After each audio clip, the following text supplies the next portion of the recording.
প্রচুর ধান্দাবাজ লোক বিজেপিতে ঢোকার চেষ্টা করছে। এটা যদি কঠোরভাবে না দমন করা যায় তাহলে একই টাইপের হবে, লোক তখন ছুড়ে ফেলে দেবে আমাদেরকে। কি মমতা ব্যানার্জি কিছু নাই আর, শেষ। পিসি ভাইপোর জমানা শেষ। এখন ওনারা যতই চাল্লান কিছু হবে না। কারণ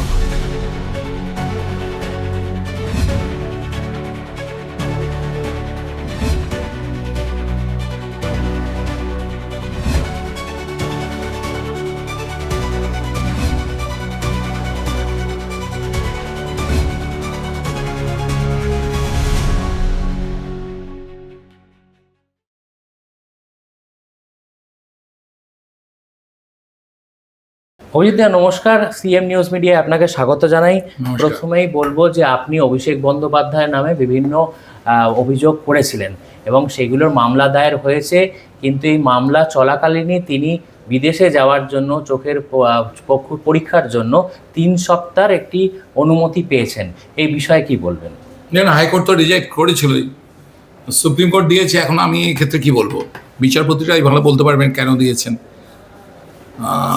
এখন বিষয় হচ্ছে যে সাধারণ পাবলিকের তো একটু হতাশ হয়েছে, কিন্তু আমরা তো আর সাধারণ পাবলিক হিসাবে বলবো না, পলিটিক্যাল পার্সন হিসেবে বিচার ব্যবস্থার উপর আমাদের আস্থা রাখতেই হবে। যেমন কিছু সোশ্যাল মিডিয়াতে দেখছিলাম কিছু কোশ্চেন অ্যারাইজ করছে, বিভিন্ন লোক লিখছে যে অভিষেক যদি না ফিরে আসে তার গ্যারান্টি কে দেবে, বিচারপতিরা দেবে কি? তো পাবলিক হতাশ, কিন্তু আমাদের কিছু করার নেই। একদমই তাই। যে কথাটা আপনি বললেন সেই জল্পনাটা বিভিন্ন মহলেই উঠছে যে অভিষেক ব্যানার্জি একবার দেশের বাইরে গেলে হয়তো এখানে আর ফেরত আসবে না, অন্য কোথাও গিয়ে গা ঢাকা দেবে। আপনি এটাতে কি মনে করছেন? না, হতেই পারে, কারণ সে গ্যারান্টিটা কে দেবে? দুদিন আগে পুলিশের কাছে ওর বলে দেওয়া, দুদিন আগে তা বলতেই পারে আমি এখানেই যাচ্ছি, এখানে চিকিৎসা করবো। তারপর তো ওর যে রাইট হ্যান্ড বিনয়, আপনার এর মতন, ওর নাম কি, বিনয় মিশ্রর মতন, ও গা ঢাকা দিতে পারে, আশ্চর্য কিছু নেই। দেখা যাক কী হয়। এখন বিষয়টা হচ্ছে যে ও তো চলে গেল আজকে, ওর সঙ্গে যে 20খানা বাক্স যে নিয়ে গেল, 20খানা যে আপনার ট্র্যাঙ্ক, ওর মধ্যে কী আছে সেটাও চেক করা উচিত ছিল। কারণ চোখের চিকিৎসার জন্য তো কারোর এত লাগেজ নিয়ে যাওয়ার দরকার নেই। আর বিষয়টা একটু কন্ট্রোভার্সিয়াল। 17ই আগস্ট অবধি ওনার রক্ষা কবচ দেওয়া ছিল, তো তার আগেই কি পালাবার জন্য এত তাড়াহুড়ো? 17 অবধি 3টে কেসে রক্ষা কবচ ছিল, সেটা আবার আজকে এক্সটেন্ড হয়ে 31 তারিখ অবধি। আজকে কেসের ডেট ছিল, আমি ছিলাম। তা আমার পক্ষে মাননীয় সিনিয়র অ্যাডভোকেট জয়ন্ত নারায়ণ চ্যাটার্জি উনি ছিলেন। 25 তারিখে বাকি কেসগুলোর উপরেও রক্ষা কবচ চেয়েছিল, সেটা নিয়ে 25 তারিখে অর্ডার হবে। বিষয়টা হচ্ছে আগে কি পরে নয়, হাইকোর্ট যেখানে রিজেক্ট করেছে সেখানটায় বিচারপতিরা কি এভিডেন্স দেখে ওনাকে, কারণ ও যে মেডিকেল ডকুমেন্টটা জমা দিয়েছিল যে একজন ডাক্তারের আর কি সার্টিফিকেট, আর সেখানে ডাক্তারের রেজিস্ট্রেশন ছিল না, মানে নাম্বার ছিল না। এবার আইসিএমএল এর গাইডলাইন্স অনুযায়ী আপনার যে রুলস আছে, যেটা আপনার ওই মেডিকেল কাউন্সিলের যে রুলস, তো সেই অনুযায়ী ক্লজ 1.4 এবং 4.7 অনুযায়ী যে যদি রেজিস্ট্রেশন নাম্বার না থাকে তাহলে এটা মেডিকেল লিগ্যাল ডকুমেন্ট হিসেবে গ্রাহ্য হবে না। তাই লিগ্যাল ডকুমেন্ট হিসাবে যখন ওই সার্টিফিকেট গ্রাহ্য না হলো না, তাহলে কী বেসিসে ওকে ছাড়পত্র দিল? এইটাও তো সুপ্রিম কোর্টের বিচারপতিরা দেখেছেন কিনা এইসব বিষয়গুলো, ওনারা ভালো বলতে পারবেন, এটা আমি বলতে পারবো না। আমরা দেখেছিলাম যে ওষুধ উদ্ধার ঘটনায় আপনাকে মেডিকেল কাউন্সিল থেকে ডাকা হয়েছিল, সেখানে আপনার সাক্ষ্য গ্রহণ করা হয়েছে। এর পরবর্তীতে কোনো পদক্ষেপ সেখান থেকে নেওয়া হয়েছে? না, এবার তো ওনারা বিভিন্ন ডাক্তারদের তো জেরা করবেন। আমি যে এভিডেন্সগুলো, যে ডেটাগুলো জমা দিয়েছিলাম তার উপরে চলবে কোয়ারিজ, তারপর সিদ্ধান্ত মেডিকেল কাউন্সিলই নেবে। আমি তো গুছিয়ে তথ্য দিয়েছি, আরও তথ্য কিছু পাঠিয়েছি, আরও পাঠাবো। দেখা যাক, সব কিছুর উপর আমাদের ভরসা করতেই হবে। আচ্ছা, আরজিকর কাণ্ডে নির্মল ঘোষ সহ 3 জনের নামে এফআইআর হলো। মুখ্যমন্ত্রীর নির্দেশে অভয়ার বাবার অভিযোগের ভিত্তিতে এফআইআর গুলো হলো। কতটা সাধুবাদ জানাবেন এই পদক্ষেপকে? দেখুন, আমাদের সিএম তো বারবার বলেছেন যে জিরো টলারেন্স দুর্নীতির ক্ষেত্রে বা যে কোনো ক্ষেত্রে। তা সাধুবাদে তো নতুন কিছু নয়, উনি করছেন, করে দেখাচ্ছেন। যেটা মমতা ব্যানার্জি করতে পারেনি। মমতা ব্যানার্জি দুর্নীতিগ্রস্তদের, অন্যায়কারীদের উনি প্রশ্রয় দিয়েছেন, আর আমাদের মাননীয় প্রিয় মুখ্যমন্ত্রী শুভেন্দু তো সেগুলো এক্সপোজ করছেন। তো দেখা যাক কি হয়। কেশপুরের সব মিথ্যে মামলা প্রত্যাহার করতে উনি হুমকি দিয়েছেন ইতিমধ্যেই মুখ্যমন্ত্রী। ওখানকার যিনি ডিজিপি তাকে বলেছেন যে সব মিথ্যে মামলাগুলো প্রত্যাহার করুন এবং নতুন করে মামলা খোলার এবং মামলা করার কথা অলরেডি জানিয়ে দিয়েছেন। না, ওখানকার ডিজিপি না তো, ডিজিপি তো সারা ওয়েস্ট বেঙ্গলের। মমতা ব্যানার্জি কি বলছে, তার যে গ্রাউন্ডস পেলে অবশ্যই কমপ্লেনের ভিত্তিতে এফআইআর হবে। নতুন করে তার কিছু নেই। মমতা ব্যানার্জি কিছু নাই আর, শেষ। পিসি ভাইপোর জমানা শেষ।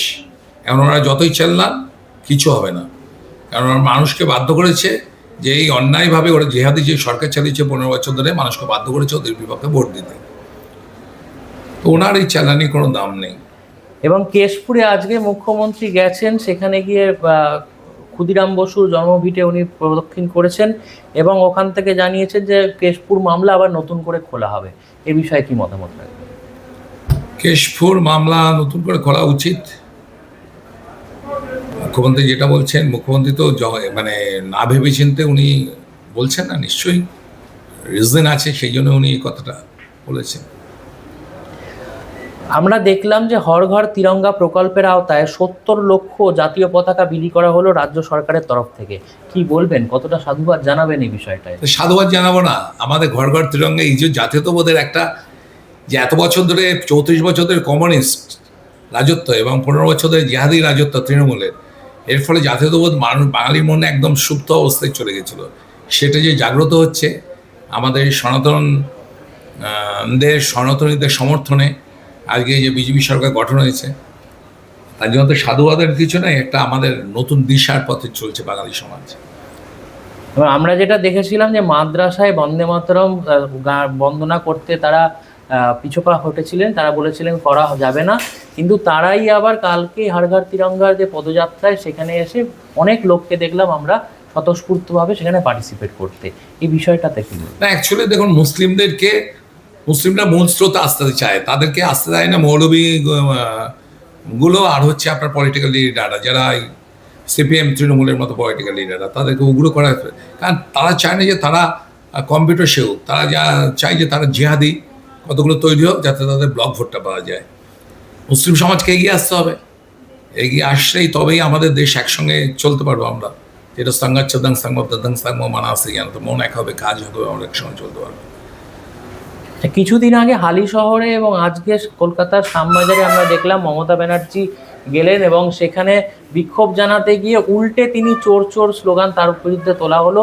তিনি বলছেন যে পাথর মারা হয়েছে যার ঘায়ে তিনি মারা যেতে পারতেন। আমরা দেখেছি যখন বিজেপি বিরোধীতে ছিল তখন বিভিন্ন সভাপতির থেকে শুরু করে বিভিন্ন নেতা নেতৃত্বের গাড়ির ওপর ভাঙচুর হয়েছে, তাদের ওপর আক্রমণ হয়েছে। তখন তো মুখ্যমন্ত্রী হিসাবে তিনি কোনো বক্তব্য রাখেন না।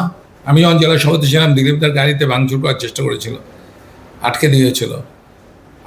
আমি তো জীবন্ত উদাহরণ, আমার উপর কী করেছে, গাড়ি ভাঙচুর করে পঙ্গুই করে দিয়েছে আমাকে। নাড্ডাজির কনভয়ের উপর হামলা, মমতা ব্যানার্জি সহজে ভুলে গেলেন। উনি সংগঠিতভাবে অর্গানাইজড ক্রাইম করেছিলেন, আর ওনার উপর এখন যেটা হচ্ছে, এটা কখনোই পার্টির অর্গানাইজড ক্রাইম নয়, পার্টি কখনো সাপোর্ট করে না, কিন্তু এটা জনরোষ, সেই জন্যই আজকে এই জিনিসটা হয়েছে। এবং যে ঘটনাটা নিয়ে আজকে উনি শ্যামবাজার পৌঁছেছেন যে বিজেপির তরফ থেকে নেতাজিকে অবমাননা করা হয়েছে, তার দাবিতে তিনি সেখানে গেছেন। কিন্তু আমরা দেখেছি যে বিভিন্ন অনুষ্ঠানে নেতা নেত্রীদের তাদের তরফে তৃণমূলের বড় বড় কাট আউট থাকতো এবং মনীষীদের ছবি ছোট করে আশেপাশে থাকতো। এই বিষয়টাও কি অবমাননা নয়? তখন তো তিনি কিছু বলেননি, চুপই ছিলেন। ছাড়ুন না মমতার কথা, অন্য কিছু বলুন, ভাল লাগে না। সুমিত রায় লাগাতার 4র্থ দিন ডাক পেল সিআইডির তরফ থেকে। সে ঠিক কার ছত্রছায়া রয়েছে বলে আপনি মনে করছেন যে বারবার যাচ্ছে, বা এতদিন ধরে যে উধাও ছিল, এতদিন পরে গিয়ে রক্ষা করা? অভিষেক ব্যানার্জি, সুমিত রায় তো অভিষেক ব্যানার্জির ছত্রছায়া ছিল। অভিষেক ব্যানার্জি ওকে কার্ড দিয়ে রেখে দিয়েছিল। তো আমি বারবার যেটা বলছি যে প্যান্ডোরার বক্স আমি ওপেন করে দিয়েছি। ওই বাক্সের মধ্যে কী কী আছে একমাত্র জানে সুমিত রায়। তো ইনভেস্টিগেশন এজেন্সিগুলো জেরা করে ওর কাছ থেকে সব জানতে পারবে যে প্যান্ডোরার বাক্সের মধ্যে কী কী আছে। কোথায় অভিষেকের টাকা আছে, অভিষেকের লেনদেন কিভাবে হতো, কিভাবে অফিসার ট্রান্সফার হতো, এই সমস্ত কিছু সুমিত রায়, অয়ন দাশগুপ্ত, আপনার খোকন বেহরা এরা সব জানে। সুমিত রায় মেন, কারণ ডায়মন্ড মেডেলটা ওরই ব্রেন চাইল্ড। তার মানে আপনিও মনে করছেন রাজ্যবাসীদের মতোই যে সুমিত রায় এবং অভিষেক ব্যানার্জিকে কখনো যদি পাশাপাশি বসিয়ে জিজ্ঞাসাবাদ সম্পূর্ণভাবে করা হয় তাহলে সকল সত্যটা সামনে উঠে আসবে। একদম একদম। যদি এই অভিষেক ব্যানার্জির যদি বিচার মানে বিচার ব্যবস্থার মাধ্যমে যদি প্রোটেকশনটা না পায়, আমার মনে হয় তদন্তকারী সংস্থাগুলো খুব ফ্রি হ্যান্ডে তারা তদন্ত করতে পারবে, এবং এরা যে পাপ কাজ করেছে তার জন্য সাধারণ মানুষ ন্যায় বিচার পাবে। যারা এখনো অবধি সিন্ডিকেট বা তোলাবাজি করছে, পুলিশ তাদেরকে গিয়ে বলছেন যে সিন্ডিকেট করলে মেরে চামড়া গুটিয়ে দেব, এইটাই কি পুলিশের আসল রূপ নয়? এতদিন তো তৃণমূল আমলে আমরা এই রূপটা দেখতে পাইনি, স্বেচ্ছাচার করে গেছে বিভিন্ন মানুষ। মানুষ সিএম তো বলেছেন পুলিশকে ফ্রি হ্যান্ডে কাজ করতে, প্রশাসনকে সম্পূর্ণ ফ্রি হ্যান্ডে কাজ করতে হবে। এবং আমরা মাননীয় শ্রমিকদা একই কথা বলেছেন যে কখনোই থানা বা বিডিও অফিস কখনো পার্টি অফিস হবে না, যেটা তৃণমূলীরা করতো, এবং তবেই আমাদের এই রাজ্যটা এগোনো যাবে। কারণ আজকে তৃণমূলের প্রচুর ধান্দাবাজ লোক বিজেপিতে ঢোকার চেষ্টা করছে, এইটা যদি কঠোরভাবে না দমন করা যায় তাহলে একই টাইপের হবে, লোক তখন ছুঁড়ে ফেলে দেবে আমাদেরকে। সেই জন্য মাননীয় রাজ্য সভাপতি শ্রমিকদা এবং মাননীয় মুখ্যমন্ত্রী শুভেন্দুদা এই দুজনে যা নির্দেশ দিয়েছেন সেই নির্দেশ অনুযায়ী পুলিশ প্রশাসনের চলা উচিত। শেষ একটাই প্রশ্ন করব যে কয়েকদিন পরেই 15ই আগস্ট 80তম স্বাধীনতা দিবসে আপনি রাজ্যবাসীকে আপনার তরফ থেকে কি বলবেন? না, রাজ্যবাসীকে কি বলবো, বিজেপি সরকার এসছে তো এই প্রথম বিজেপি সরকার আসার পরই 80তম স্বাধীনতা উদযাপন দিবস পালন হবে। সকলে হাসি মুখে থাকুন, আনন্দে থাকুন। আর বিজেপি কর্মীদের বলবো জেতার ফ্লেভারটা নেই, কেন আমরা এখন রাজা। রাজা কখনো প্রজাদের উপর অত্যাচার করে না, প্রজাদের সঙ্গে অন্যায় করে না। তাই বিজেপি যে সমস্ত কর্মী ও কার্যকর্তারা রয়েছেন তারা সৎ পথে থাকুন, তারা ভালো মনে থাকুন, হাসি মুখে থাকুন, যাতে এই জেতার ফ্লেভারটা নেওয়া যায় এবং রাজ্যবাসীকেও দেওয়া যায়।